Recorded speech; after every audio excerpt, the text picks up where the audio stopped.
একাত্তরের চেতনা ও ২৪-এর আকাঙ্ক্ষায় চিত্রনায়ক ইলিয়াস কাঞ্চনের নেতৃত্বে আত্মপ্রকাশ করেছে নতুন রাজনৈতিক দল জনতা পার্টি বাংলাদেশ। দলটির আহ্বায়ক কমিটির চেয়ারম্যান ইলিয়াস কাঞ্চন আর মহাসচিব বিএনপির সাবেক ভাইস চেয়ারম্যান শওকত মাহমুদ। সকালে রাজধানীর হোটেল ইন্টারকন্টিনেন্টালে দলটির আত্মপ্রকাশ অনুষ্ঠান হয়। এ সময় দলের রূপরেখা এবং পরবর্তী পরিকল্পনা সহ বিস্তারিত তুলে ধরেন শওকত মাহমুদ। নাজমুল হুদা রিপোর্ট। নতুন দলের আত্মপ্রকাশের মধ্য দিয়ে রাজনীতির ময়দানে যাত্রা করলেন ৮০ দশকের জনপ্রিয় চিত্রনায়ক ইলিয়াস কাঞ্চন। জনতা পার্টি বাংলাদেশ নামে দলটির চেয়ারম্যান ইলিয়াস কাঞ্চন, মহাসচিব বিএনপির সাবেক ভাইস চেয়ারম্যান শওকত মাহমুদ এবং নির্বাহী চেয়ারম্যান ও মুখপাত্র হয়েছেন গোলাম সারোয়ার মিলন। সকালে রাজধানীর একটি হোটেলে দলটির আংশিক কমিটি ঘোষণা করেন ইলিয়াস কাঞ্চন। চেয়ারম্যান হিসাবে ইতিমধ্যে আপনারা জানতে পেরেছেন যে আমার নাম ঘোষণা করা হয়েছে মহাসচিব শওকত মাহমুদ।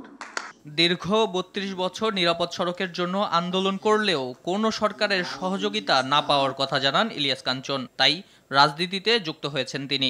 নিরাপদ সড়ক চায়ের সঙ্গে যুক্ত থেকে যেভাবে সততার সঙ্গে এদেশের মানুষের জন্য কাজ করেছি, ঠিক তেমনিভাবে আমি এই রাজনৈতিক দলের সঙ্গে যুক্ত হয়ে আমি আপনাদের জন্য, এ দেশের জন্য আমি কাজ করতে চাই। সূচনা ইশতেহারে শওকত মাহমুদ বলেন, একাত্তরের চেতনা ও ২৪-এর আকাঙ্ক্ষায় সব বৈষম্য, ফ্যাসিবাদ ও আধিপত্যবাদের বিরুদ্ধে গণতন্ত্রকে এগিয়ে নিতে চায় জনতা পার্টি বাংলাদেশ।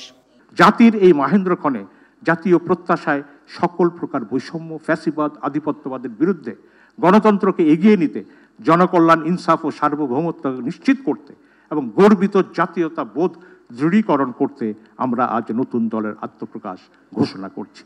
নতুন দলে রাজনীতিবিদদের পাশাপাশি সাংবাদিক, আইনজীবী, অবসরপ্রাপ্ত সামরিক ও সরকারি কর্মকর্তা সহ সব অঙ্গনের লোকজনকে রাখা হয়েছে।